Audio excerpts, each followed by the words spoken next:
नमस्कार, आप देख रहे हैं स्पीड न्यूज और आपके साथ में विजेंद्र सोलंकी। फटाफट अंदाज में खबरों का सिलसिला शुरू करते हैं। भीलवाड़ा को मिली 5 लाख लीटर दुग्ध संयंत्र की सौगात। मुख्यमंत्री अशोक गहलोत ने किया दुग्ध संयंत्र का ऑनलाइन शिलान्यास। 74 करोड़ 72 लाख रुपए की लागत से बनेगा नया संयंत्र। यूनिवर्सिटी में होगी फाइनल ईयर की परीक्षाएं। सुप्रीम कोर्ट ने कहा कि छात्रों को बिना परीक्षा के पास नहीं कर सकते। यूजीसी के सर्कुलर को सुप्रीम कोर्ट ने सही माना। जेईई और नीट परीक्षा स्थगित करने की मांग को लेकर कांग्रेस का देशव्यापी हल्ला बोल। प्रदेश में भी सड़कों पर उतरे कांग्रेस जन। सीएमओ सीएमआर में पॉजिटिव मिलने के कारण मुख्यमंत्री गहलोत नहीं हुए शामिल। सीकर में भी जिला कांग्रेस ने नीट और जेईई परीक्षा के विरोध में प्रदर्शन किया। इस दौरान केंद्र सरकार पर जमकर निशाना साधा गया। अजमेर के लोखान शमशान घाट पर हंगामा। कोरोना मृतक के अंतिम संस्कार को लेकर हुआ विवाद। स्थानीय लोगों के विरोध के बाद लौटाया शव। सवाई माधोपुर के गंगापुर सिटी में एक व्यक्ति ने पानी की टंकी में कूदकर दी आत्महत्या। मृतक रामचरण की मानसिक हालत भी बताई जा रही कमजोर। गंगापुर के बड़ी उदेई गांव की घटना। भरतपुर के गांवों में आपसी रंजिश को लेकर दो पक्षों में फायरिंग। करीब 6 लोगों के घायल होने की सूचना। भारी पुलिस जाब्ता मौके पर मौजूद। कैतवाड़ा क्षेत्र के डाबा गांव की घटना। नागौर के रियाबड़ी में पैर फिसलने से नाली में डूबने से मासूम भाई बहन की मौत। हादसे में दोनों की मौत हो गई। भैरुंदा के पास डीओ की धानी की घटना। बकरियों को पानी पिलाने गए थे दोनों मासूम। सवाई माधोपुर के करेल गांव में दर्दनाक हादसा। बिजली लाइन के टच होने से जुगाड़ सवार एक व्यक्ति की मौत हो गई। 8 झुलसे हैं। बिजली विभाग ने जेईएन को किया बर्खास्त। मृतक के परिजनों को दी 5 लाख की मदद। खबर चूरू जिले के सरदार शहर से है। यहां उपखंड अधिकारी रीना छिपा ने 70 कर्मचारियों को चिन्हित कर उन्हें रिकवरी नोटिस भेजा है। इन कर्मचारियों ने 2016 से लेकर आज तक खाद्य सुरक्षा का गेहूं 2 रुपए किलो उठाया है, जिसे प्रशासन ने गरीबों के हक पर डाका माना है। अब उन्हें चिन्हित करके रिकवरी नोटिस भेजा जा रहा है। उनके द्वारा 2 रुपए किलो गेहूं उठाए गए। अब उनसे 27 रुपए किलो के हिसाब से रिकवरी की जाएगी। 12 सेंट्रल जेल में कैदी ने फांसी लगाकर आत्महत्या कर दी है। जेलर मोहम्मद आरिफ खान के मुताबिक छबड़ा निवासी कैदी गोलू कुशवाहा पोक्सो एक्ट के तहत कई महीनों से जेल में था और वो खाना खाने के बाद शौचालय गया, जहां उसने फांसी लगा ली। लोक देवता बाबा रामदेव की दशमी और तेजा दशमी आज गाइडलाइंस के मुताबिक हो रही सामान्य धार्मिक अनुष्ठान। मुख्यमंत्री गहलोत ने दी शुभकामनाएं।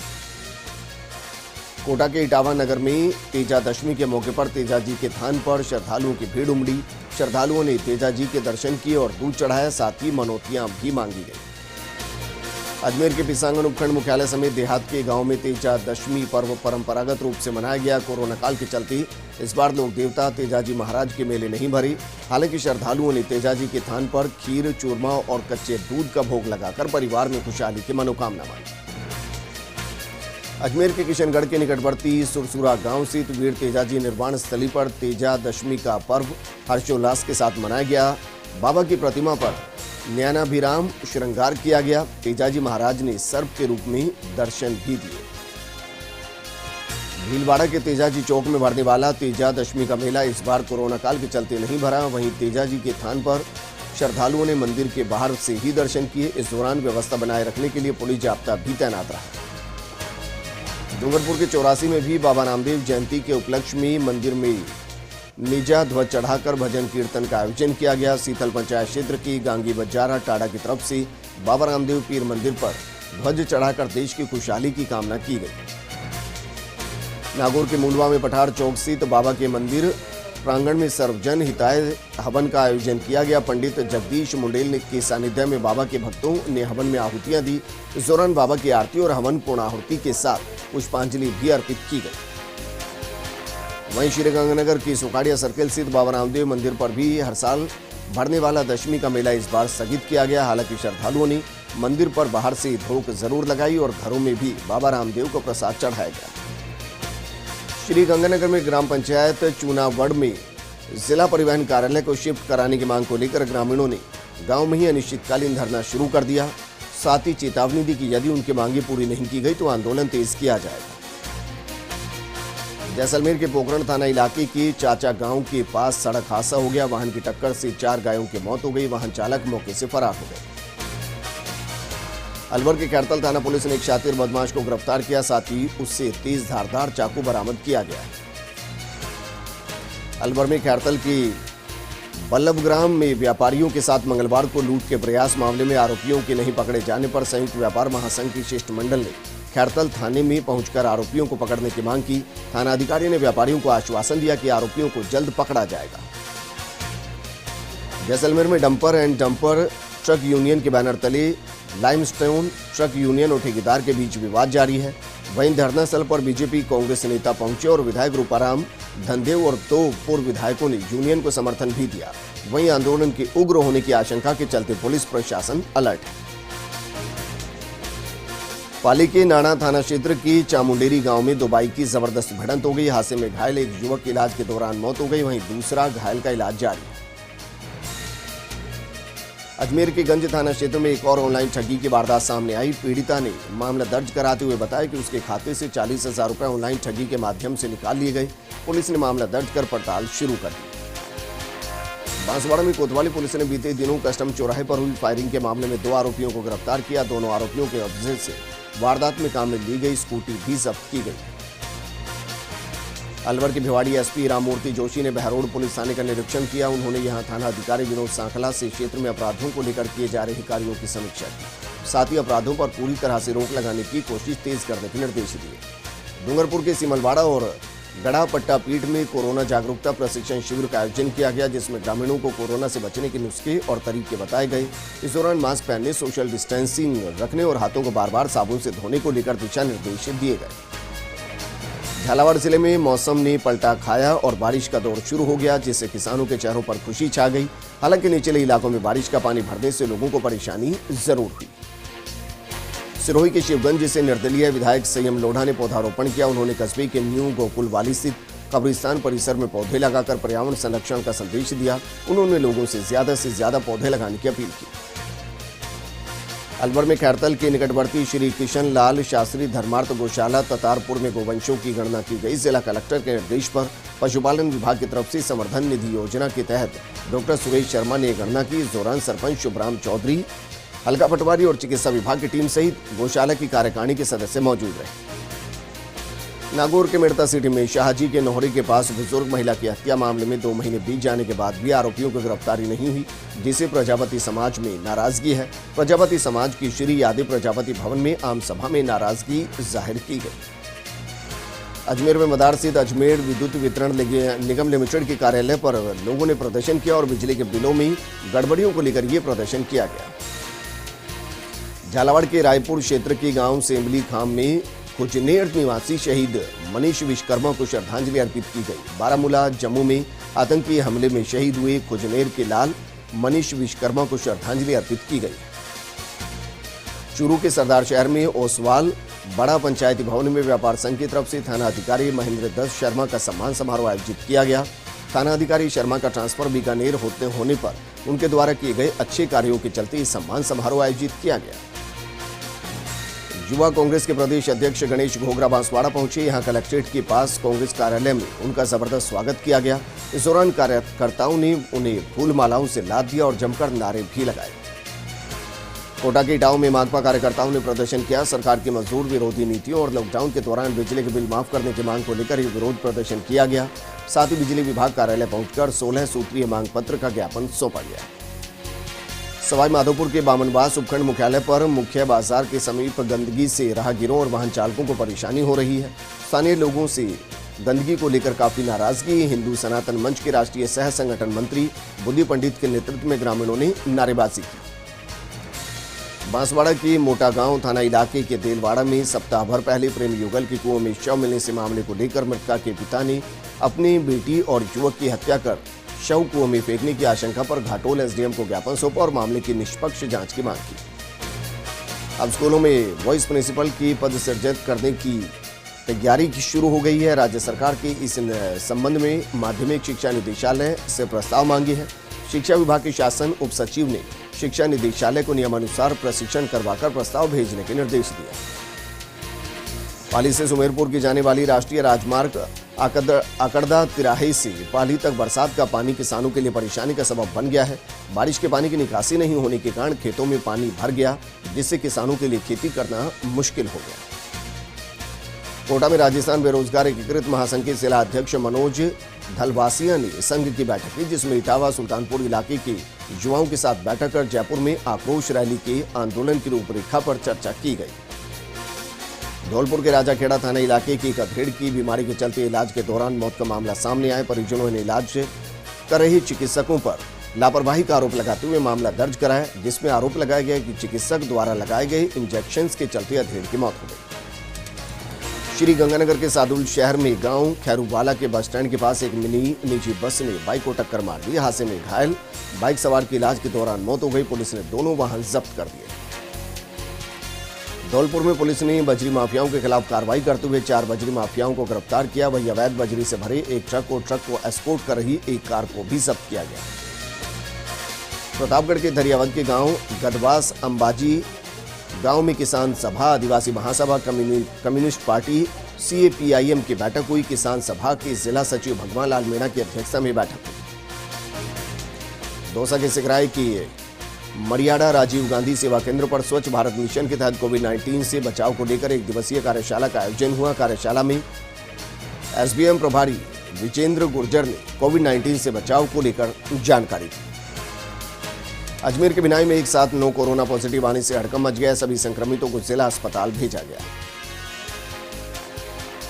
आज रिया चक्रवर्ती का CBI के सवालों से सामना होगा। DRDO गेस्ट हाउस में रिया से पूछताछ जारी है और भाई चौविक के साथ पहुंची रिया, सैमुअल मिरांडा और सिद्धार्थ भी मौजूद। रिया चक्रवर्ती ने एक इंटरव्यू के दौरान कहा कि सुशांत सिंह राजपूत की मां की मौत भी डिप्रेशन की वजह से हुई। उनकी मां को डिप्रेशन उनके पिता के छोड़ने की वजह से हुआ था। यही वजह कि सुशांत सिंह अपने पिता से 5 साल तक नहीं मिले। सुशांत सिंह राजपूत के पिता के वकील विकास सिंह ने रिया चक्रवर्ती के आरोपों का खंडन करते हुए कहा कि सुशांत के साथ उनके परिवार का अच्छा रिश्ता है। जिस स्तर पर आकर रिया आरोप लगा रही है, उतना मैं नहीं गिर सकता। इस मामले में अभिनेत्री रिया चक्रवर्ती के दावों को अंकिता लोखंडे ने खारिज कर दिया। उन्होंने कहा कि जब तक हम साथ थे, सुशांत सिंह राजपूत को डिप्रेशन नहीं था। मैं अंत तक सुशांत के परिवार के साथ खड़ी। संसद में कोरोना को लेकर कांग्रेस से एकजुट और नई कमेटी बनाई गई है। गौरव गोगोई लोकसभा में पार्टी के उपनेता तो रवनीत सिंह बिट्टू को बनाया गया पार्टी विहित। कांग्रेस के अंदर पार्टी नेतृत्व को लेकर उठ रहे सवालों का मुद्दा ठंडा नहीं पड़ रहा। गुलाम नबी आजाद ने कहा कि अगर पार्टी ने अध्यक्ष पद के लिए चुनाव नहीं किया तो कांग्रेस अगले 50 सालों तक विपक्ष में बैठी रही। बीजेपी सांसद सुब्रमण्य स्वामी ने कहा कि उनकी पार्टी भारत को हिंदू राष्ट्र नहीं बना रही। उन्होंने कहा कि जब तक बीजेपी हिंदुत्व की विचारधारा नहीं छोड़ेगी, तब तक वो सत्ता में बनी रहेगी। चीन ने मोदी सरकार को लेकर सर्वे कराया। 51% चीनी नागरिक पसंद करते हैं मोदी सरकार को। वहीं 70% चीनी नागरिकों ने किया पलटवार का समर्थन।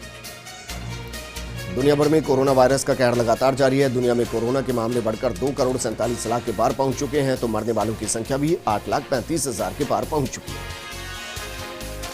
भारत में राहत की बात यह है कि मृत्यु दर और एक्टिव केस रेट में लगातार गिरावट दर्ज की गई। मृत्यु दर गिरकर 1.82% हो गई। वहीं एक्टिव केस की दर भी घटकर 21.93% हो गई।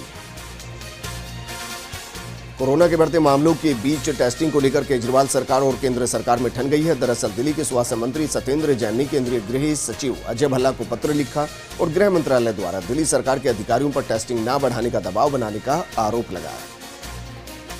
संसद में राज्यसभा के सभापति वेंकैया नायडू ने कराया मॉक ड्रिल। सांसदों की जगह बैठे राज्यसभा सचिवालय के कर्मचारी और अधिकारी। गोरखपुर सदर सीट से बीजेपी विधायक राधा मोहन को कारण बताओ नोटिस। उन्होंने पिछले दिनों ट्वीट कर योगी सरकार की कानून व्यवस्था पर सवाल खड़े किए थे। LOC से सटे इलाकों में बुनियादी ढांचा मजबूत करने की कोशिश जारी। कैरन के बाद अब माछिल सेक्टर में 24 घंटे बिजली आपूर्ति। पुलवामा हमले के पुख्ता सबूतों से FATF में पाकिस्तान बेनकाब हो गया। NIA ने FBI की मदद से पर्दाफाश किया है। पंजाब के मुख्यमंत्री कैप्टन अमरिंदर सिंह ने चीन के साथ जंग को लेकर बड़ा बयान दिया। उन्होंने कहा कि मेरी बातों को याद रखिए, अगर चीन के साथ जंग हुई तो इसमें पाकिस्तान भी शामिल होगा और हमें सम्मिलित युद्ध लड़ना होगा। अमेरिका और चीन के बीच चल रहा वाक युद्ध उनके बीच के तनाव को और बढ़ा रहा है। अमेरिका की तरफ से बयान आया कि चीन को प्रशांत महासागर क्षेत्र में 1 इंच जगह भी नहीं लेने देंगे, तो चीन ने जुबानी पलटवार किया। अमेरिका अपने सैनिकों की जिंदगी खतरे में डाल रहा है। नैनीताल नगर पालिका प्रशासन द्वारा 1 सितंबर से नैनी झील में नौकायन की अनुमति मिल गई है। इसके बाद से नाव चालक अपनी नौकाओं की मरम्मत, रंग रोगन और गद्दियों को दुरुस्त करने में जुट गए। एक्टर रणदीप हुड्डा की सर्जरी सक्सेसफुल हो गई है, लेकिन अब वो अस्पताल में है। उनके पिता रणबीर हुड्डा ने एक बयान में कहा कि रणदीप हुड्डा ठीक हो चुके हैं और वो डिस्चार्ज हो जाएंगे। इसके अलावा उन्होंने उनके फैंस का आभार भी व्यक्त किया। विराट कोहली और अनुष्का शर्मा ने सोशल मीडिया के जरिए फैंस को खुशखबरी दी। उन्होंने जानकारी दी कि उनके घर अगले साल जनवरी में एक नन्हा मेहमान आने वाला है। दोनों ने अपने अपने इंस्टाग्राम अकाउंट पर एक तस्वीर के साथ इस खबर का ऐलान किया। आरसीबी के निदेशक माइक हैसन को लगता है कि क्रिकेट की कमी के बावजूद डेल स्टेन और एबी डिविलियर्स के पास अभी भी काफी कुछ साबित करने के लिए बचा है। पिछले हफ्ते एबी डिविलियर्स और डेल स्टेन दुबई पहुंची, जहां दक्षिण अफ्रीकी दिग्गज रॉयल चैलेंजर्स बेंगलुरु के लिए राहत बनकर खबर आई। बिहार में आगामी विधानसभा चुनाव को लेकर अररिया में जिला स्तरीय पदाधिकारियों को प्रशिक्षण दिया गया। इस अवसर पर प्रशिक्षण प्राप्त करने वालों ने मास्क लगाए रखे और सभी ने सोशल डिस्टेंसिंग का पालन किया। बिहार में आगामी विधानसभा चुनाव को लेकर खगड़िया जिला सभागार में जिलाधिकारी आलोक रंजन घोष की देखरेख में जिला स्तरीय पदाधिकारियों को प्रशिक्षण दिया गया। इस दौरान प्रशिक्षण प्राप्त करने वालों ने मास्क लगाए और सोशल डिस्टेंसिंग का पालन किया।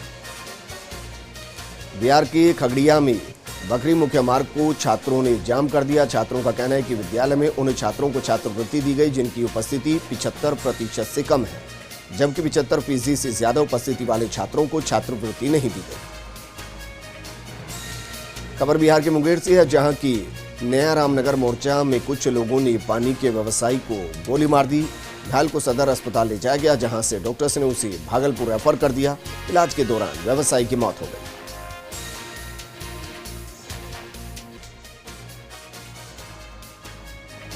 ब्रेक के बाद आपका स्वागत है। एक बार फिर से फटाफट अंदाज में खबरों का सिलसिला शुरू कर दें। उत्तराखंड में विधानसभा का मानसून सत्र 23 सितंबर से शुरू होना है। इसको लेकर तैयारियां जोरों पर चल रही है। सत्र को लेकर विधानसभा अध्यक्ष प्रेमचंद अग्रवाल ने कहा कि सत्र के दौरान स्वास्थ्य विभाग की सभी गाइडलाइंस का निश्चित तौर पर पालन किया जाएगा और सोशल डिस्टेंसिंग का पालन करते हुए सत्र को शांतिपूर्ण तरीके से संपन्न कराया जाएगा। उत्तराखंड की मंगलौर कोतवाली पुलिस ने चोरी किए गए ट्रकों के चेसिस नंबर बदलकर बेचने वाले गिरोह का पर्दाफाश किया। पुलिस ने 3 आरोपियों को गिरफ्तार किया, लेकिन एक आरोपी अभी भी फरार बताया जा रहा है। पुलिस ने 2 ट्रक भी बरामद किए। उत्तराखंड में रुड़की और देहात क्षेत्रों में लगातार बढ़ रही चोरी की घटनाओं पर पुलिस अंकुश लगाने में नाकाम साबित दिख रही है। बदमाशों ने अगस्त महीने में दर्जन से ज्यादा चोरी की घटनाओं को अंजाम दिया, ताकि पुलिस मात्र 3 घटनाओं का ही खुलासा कर पाई। झुंझुनू के जैन दादाबाड़ी में हुआ 2 दिवसीय वार्षिक पूजन कार्यक्रम। करीब 600 साल में पहली बार निकाली गई शोभा यात्रा। नीट और जेईई परीक्षा स्थगित करने की मांग को लेकर डूंगरपुर जिले में भी कांग्रेस ने प्रदर्शन किया। कांग्रेस कार्यकर्ताओं ने पूर्व सांसद ताराचंद भगोरा और प्रदेश महासचिव शंकर यादव के नेतृत्व में प्रदर्शन किया। झालावाड़ में भी कांग्रेस ने केंद्र सरकार के खिलाफ जमकर प्रदर्शन किया और जेईई और नीट परीक्षा स्थगित करने की मांग की। इस दौरान जिला कांग्रेस कार्यालय से बस स्टैंड के पोस्ट ऑफिस तक रैली निकालकर प्रदर्शन किया गया। अलवर में भी कांग्रेस ने प्रदर्शन किया। जेईई और नीट परीक्षा आयोजित कराने के विरोध में प्रदर्शन किया गया। साथ ही केंद्र सरकार पर जमकर निशाना साधा गया। इस प्रदर्शन में श्रम राज्य मंत्री टीकाराम जूली सहित कई नेता और जनप्रतिनिधि शामिल हुए। कोटा में भी कांग्रेसी सड़कों पर उतरे। जेईई और नीट परीक्षा स्थगित करने की मांग को लेकर कांग्रेसियों ने जमकर प्रदर्शन किया। कलेक्ट्रेट के बाहर हुए इस प्रदर्शन का नेतृत्व कांग्रेस जिला अध्यक्ष रविंद्र त्यागी ने किया। इस दौरान जमकर नारेबाजी भी हुई। दौसा में कांग्रेस कार्यकर्ताओं नेताओं ने जमकर प्रदर्शन किया। कलेक्ट्रेट पर हुए इस प्रदर्शन में विधायक मुरारी लाल, जीआर खटाना, पूर्व जिला अध्यक्ष रामजी लाल और कई कांग्रेसी नेता शामिल हुए। चित्तौड़गढ़ में भी कांग्रेसी सड़कों पर उतरे और जेईई और नीट परीक्षा कराने का विरोध किया। जिलाध्यक्ष मांगीलाल धाकड़ के नेतृत्व में कलेक्ट्रेट चौराहे पर प्रदर्शन किया गया और केंद्र सरकार के खिलाफ जमकर नारेबाजी की गई। जेईई और नीट की परीक्षा स्थगित करने की मांग को लेकर छात्र संगठन एनएसयूआई भी लामबंद है। बीकानेर में भी एनएसयूआई से जुड़े छात्रों ने छात्र सत्याग्रह शुरू कर जेईई और नीट की परीक्षा स्थगित करने की मांग की। राजकीय डूंगर कॉलेज में छात्रों ने ये अनिश्चितकालीन धरना शुरू किया और 1 दिवसीय भूख हड़ताल भी की। नीट और जेईई परीक्षा के विरोध में भरतपुर में एनएसयूआई के छात्रों ने सत्याग्रह शुरू किया। MSJ कॉलेज के ये छात्र भगत सिंह पार्क में सत्याग्रह पर बैठे और केंद्र सरकार से नीट और जेईई परीक्षा स्थगित कराने की मांग की गई। डूंगरपुर में पिछले एक साल में बढ़ रहे महिला अत्याचार पर रोकथाम की मांग को लेकर बीजेपी नगर मंडल की महिला कार्यकर्ताओं ने जिला कलेक्टर से मुलाकात की और कलेक्टर को ज्ञापन सौंपते हुए महिला अत्याचार और हिंसा की घटनाओं पर अंकुश लगाने की मांग की। पाली के देसूरी क्षेत्र की घाणीराव ग्राम पंचायत के आंगनबाड़ी केंद्र पर महिलाओं को चने की दाल वितरित की गई। इस दौरान आंगनबाड़ी कार्यकर्ता शहनाज बेगम, आशा सहयोगिनी और सहायिका सुशीला कुंवर मौजूद रही। अलवर के टपुगड़ा थाना क्षेत्र की गैलपुर के पास ट्रॉली की टक्कर से बाइक सवार एक युवक की मौत हो गई और एक युवक घायल हो गया। सूचना के बाद मौके पर पहुंची पुलिस ने शव को मोर्चे में रखवाया और घायल को इलाज के लिए अस्पताल पहुंचाया। प्रतापगढ़ में NH 113 पर लांबा डाबरा के पास बोलेरो की टक्कर से बाइक सवार शिक्षक की मौत हो गई। सूचना के बाद पुलिस मौके पर पहुंची और शव को पोस्टमार्टम के बाद परिजनों को सुपुर्द कर दिया गया। राजसमंद के रावली टारगढ़ वन अभ्यारण्य क्षेत्र के समीप बीरमगुड़ा गांव के पास अज्ञात वाहन की टक्कर से मादा पैंथर की मौत हो गई। सूचना पर वन विभाग की टीम मौके पर पहुंची और पैंथर के शव को कब्जे में लेकर देवगढ़ कार्यालय पहुंचाया गया, जहां पोस्टमार्टम कर अंतिम संस्कार किया गया। दौसा के सिकराय में मौसम ने अचानक करवट बदली और बारिश हुई। करीब 1 दर्जन से ज्यादा गांव में हुई बारिश से उमस और गर्मी में तो राहत मिली ही, साथ ही किसानों के चेहरे भी खिल उठे। अजमेर में बीजेपी पदाधिकारियों कार्यकर्ताओं की बैठक हुई, जिसमें हल्ला बोल कार्यक्रम को लेकर रणनीति बनाई गई। साथ ही पूरे सप्ताह होने वाले कार्यक्रम की जानकारियां भी दी गई। कोटा के रामगंज मंडी में दरा स्टेशन मोरू कला से सरकारी भूमि में अतिक्रमण हटाया गया। कनवास SDM राजेश डांगा और तहसीलदार सुरेंद्र शर्मा की मौजूदगी में कार्रवाई की गई। सिरोही के आबरोड में रिको पुलिस ने अवैध शराब से भरी एक पिकअप पकड़ी है। NH 27 पर मावल चौकी पर इस कार्रवाई को अंजाम दिया गया, जहां राजस्थान से गुजरात जा रही ये पिकअप पलटी और इससे अंग्रेजी शराब के 120 कार्टन बरामद किए गए। अलवर में वाहन चालकों को बंधक बनाकर लूट करने वाले गैंग के सरगना को NEB थाना पुलिस ने गिरफ्तार किया। हालांकि गैंग के बाकी सदस्य अभी भी फरार हैं। पुलिस के हत्थे चढ़ा ये मुख्य आरोपी लूट के बाद वाहन को ठिकाने लगाने डिस्पोजल करने का काम भी करता था। अलवर की सदर थाना पुलिस ने एक वृद्ध की गला रेत कर हत्या के मामले का पर्दाफाश किया और मृतक के भतीजे को हत्या के आरोप में गिरफ्तार किया। बताया जा रहा है कि जमीनी विवाद को लेकर आरोपी ने एक साथी के साथ मिलकर यह हत्या की। पुलिस ने आरोपी के साथी नाबालिग को भी निरुद्ध कर दिया है, जिसे बाल सुधार गृह भेजा गया है। कोटा में नगर विकास न्यास ने 12 रोड पर अवैध निर्माण के खिलाफ कार्रवाई की। अतिक्रमण दस्ते ने 12 रोड पर एक मल्टी स्टोरी बिल्डिंग परिसर में सेटबैक के स्थान पर बनाए गए ऑफिस और अन्य निर्माण को JCB की सहायता से जमींदोज किया। वन भूमि पर अतिक्रमण से निजात पाने के लिए कोटा में वन विभाग ने नई पहल की है, जिसके तहत अतिक्रमणकारियों से मुक्त कार्रवाई और अन्य जमीन पर अब वृक्षारोपण कर घना जंगल डेवलप करने का बीड़ा उठाया गया। इसकी शुरुआत कोटा उदयपुर हाईवे के दोनों ओर 700 हेक्टेयर वन भूमि में की गई, जिस पर बड़ी संख्या में छायादार पौधे रोपित किए गए। इस बुलेटिन में फिलहाल इतना ही, लेकिन आप बने रहिए फर्स्ट इंडिया न्यूज के साथ, क्योंकि खबरों का सिलसिला लगातार जारी है। नमस्कार।